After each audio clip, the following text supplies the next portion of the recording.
Só Alegria. Rio Negro e Solimões, um álbum maravilhoso do ano de 2020, de 2001, contendo cerca de 15 faixas de grandes sucessos. O álbum Só Alegria, vamos estar relembrando aí, começando pela primeira faixa, Coração Chora de Saudade. Segunda faixa, Balança, mas não cai. Terceira faixa, Solidão e Saudade. Quarta faixa, Só Alegria.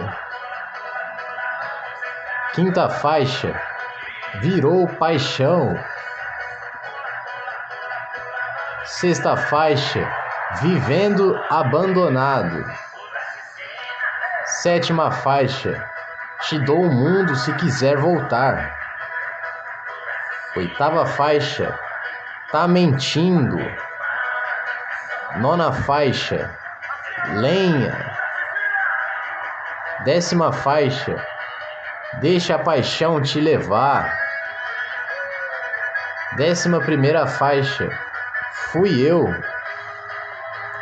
12ª faixa, É Amor, É Paixão. 13ª faixa, Lágrimas Geladas. 14ª faixa, Bobeou, Tá na Poeira.